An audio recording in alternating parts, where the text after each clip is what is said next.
Let's talk some sports, baby.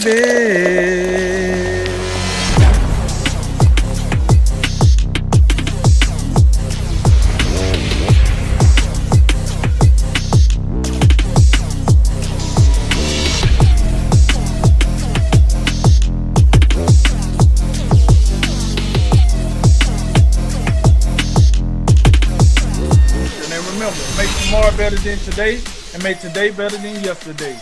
And you know what we gonna do. We gonna holler at you until next time, baby. All right, fellas, let's go on and move over. We'll say in the NFL, though, we got Trevor Lawrence to talk about.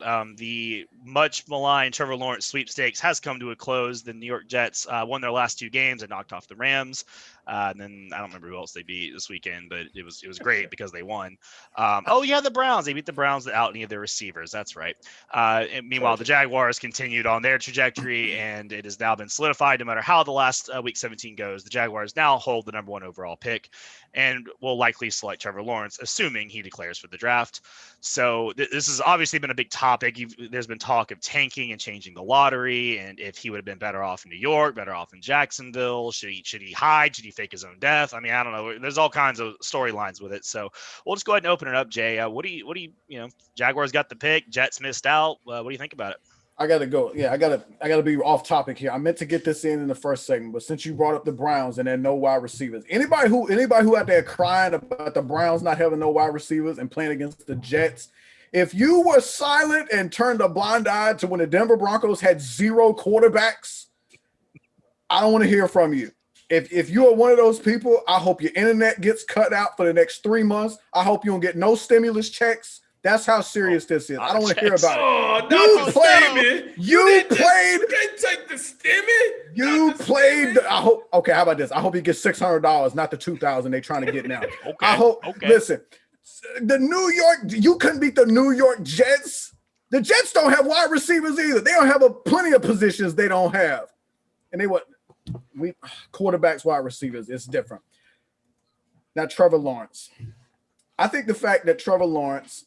First of all, to get to the point of whether it's the Jaguars, whether it's the Jets, because it's those 2 teams, should he go back to Clemson or should he go to the next football league that tries to open up business next year?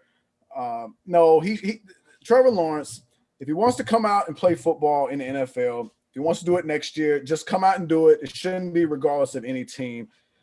You're in this position because you are thought so highly of, and when you're this kind of prodigy and just the consistent number 1 overall pick, you get the pleasure of going to some team that stinks. That's how this works.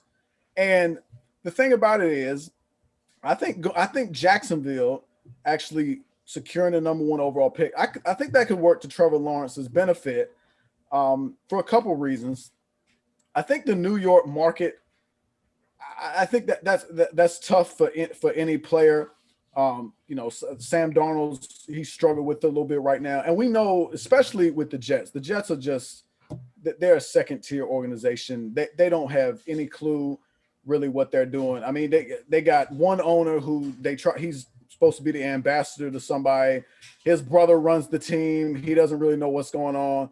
You got Adam Gase gets hired, and he's at the press conference, and people think he's high on something, looking at flies in the room. We don't know. You got Greg Williams out here. He's over here mad because the Browns didn't let him coach the team. They let a kitchen come in there and do it. And now he's over here. He's calling mid blitz when he should call man up 3 deep. It's just ridiculous. They have all these things going on. They can't do anything right at all. Now, I'm not saying that Jacksonville isn't any better, but at least you don't have the New York market and the New York media, which are going to be in your face each and every day. You're going to have all that national attention. And even as good as you think Trevor Lawrence may or may not be, he's not. I don't think he's coming in day one and fixing the New York Jets by himself. He's not bringing Dabo with him. He's not. I mean, T. Higgins ain't coming there. You don't have Justin Ross, Travis Etienne, unless they get lucky and they get him in the second round. He ain't coming. It's going to be a tall order. So with just the amount of attention that he's going to get, and the number 1 pick is going to come with that attention regardless, but it's going to be more centered and it's just going to be amplified being in New York.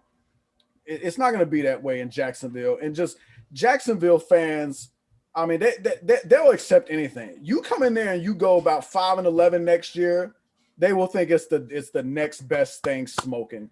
The one thing I would be concerned about if I'm Trevor Lawrence, the only thing I'd be concerned about going to Jacksonville, you need to get your agent and get him on the phone with people in Jacksonville, and you need to get on the phone with the owner and be like, listen, Shad Khan, you took one step forward of cleaning up this clown show. You got Mr. Caldwell out of there.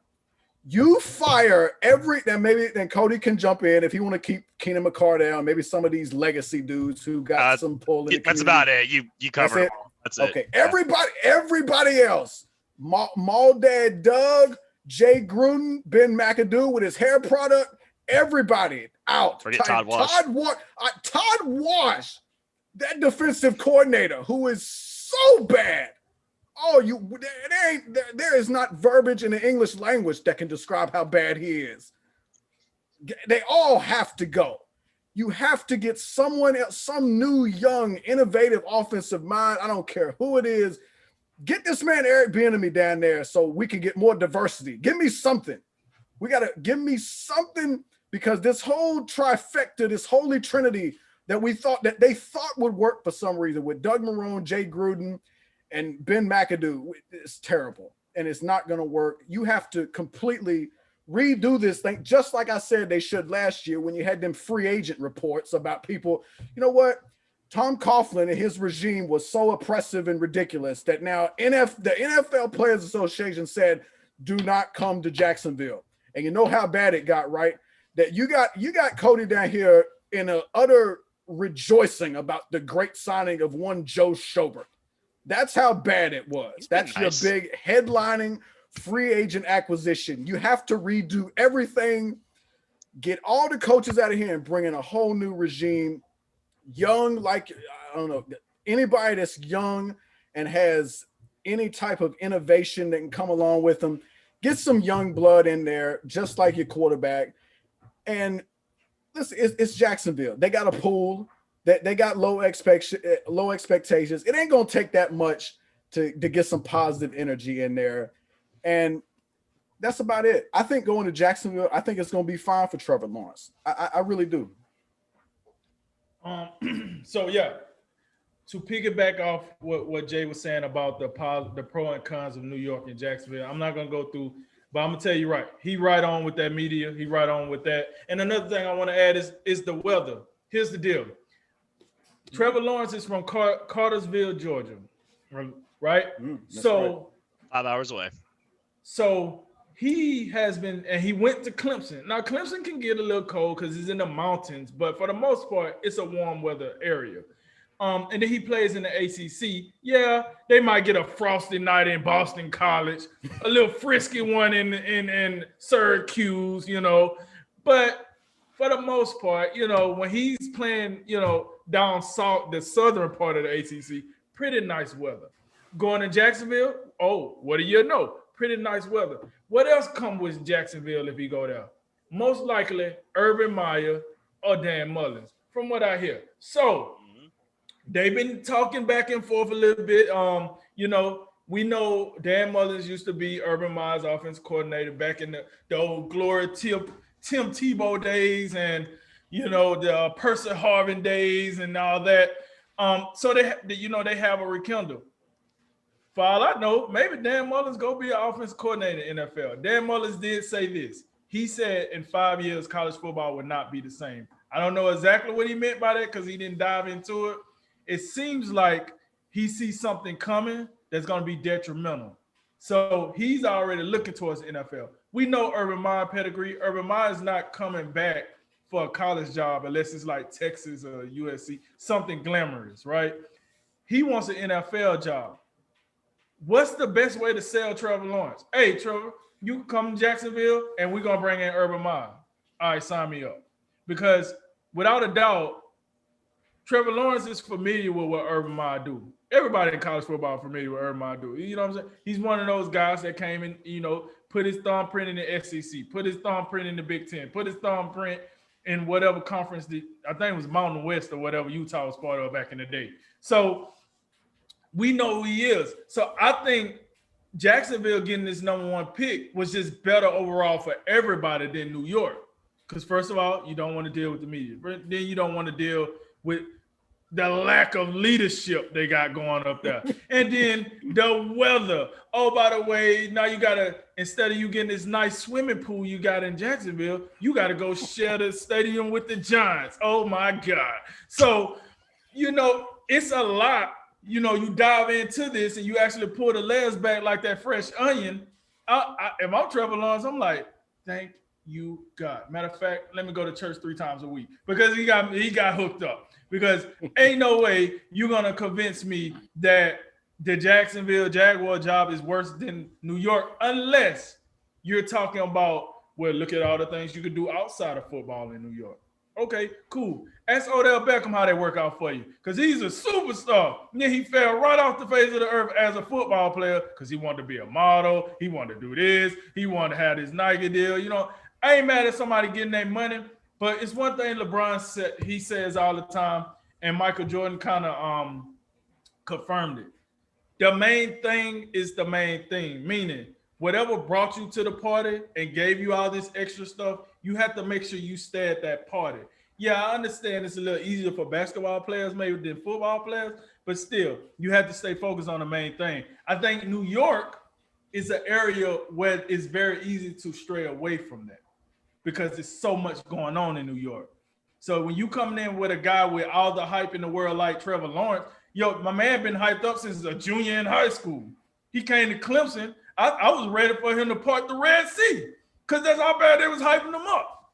So, of course, now he gets to go to lonely old Jacksonville, where he's the biggest fish in a small pond pretty much, because they're going to wrap everything around him. Lord knows he get him to the playoffs. You know what's coming. The statues, the banner, and 2 new pools. So, listen, at the end of the day, I think it's a win-win for Trevor Lawrence. I think it's a win for Jacksonville. And then I think it's a win for whoever the oncoming coach.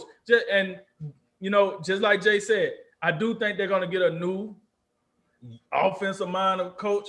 I wouldn't be mad if it was Eric B. I wouldn't be mad. I just think with this guy coming straight from college, they will go get someone that relates more to college. Just what makes sense to me. But we'll see. But, hey, Trevor Lawrence, I see you, baby. I know you have in Jacksonville got that. You know what I'm saying? Because, hey, we see what they don't and say what they want. I'm out, baby. I'll tell you who's happy about it. I'm happy about it. I grinned like an idiot all day, Saturday afternoon and evening. I literally just sat there and grinned like a moron for like an hour. I'm not even kidding you. I can tell you what he means to the city, but I wanted to start with the coach thing real quick, because that's a good point, because there's been a lot of talk about the Urban Meyer talk. Now, I haven't heard Dan Mullen as much. I would wonder if he'd be leaving Florida yet. But you're right. That's kind of a conversation from Italy. But I've heard that sentiment. A lot of coaches are saying, look, this whole image and likeness thing, the transfer portal, I mean, they got to work as hard to keep guys as they do to get guys anymore. You're going to see some of these bigger coaches in college maybe make more leaps to the NFL more than you've seen. So, I mean, I know he's an X's and O's guys. And I think that's what Urban Meyer is at, is he might want to come back for his dream job, like Notre Dame or something in college. But I don't think he likes all the other stuff that comes with it. He just wants to coach football. He wants to get his players and he wants to coach them. Well, obviously there's the NFL for you.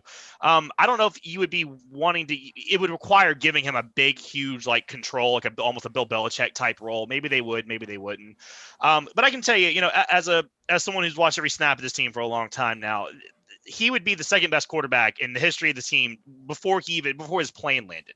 I mean, the only guy they've ever had is Mark Brunell, and he was a solid guy. He was a solid guy on some really good teams that didn't do much anything without him. I literally heard him on the radio literally say that out of his own mouth. I mean, don't take my word for it.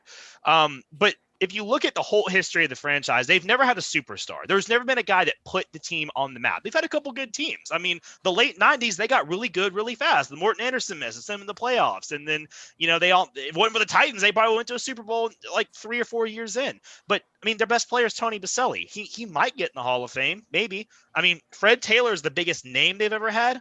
But even in college, Fred Taylor was more behind Warfel and Spurrier on those Florida teams. I mean, they've never landed anyone near Trevor Lawrence. I mean, ever.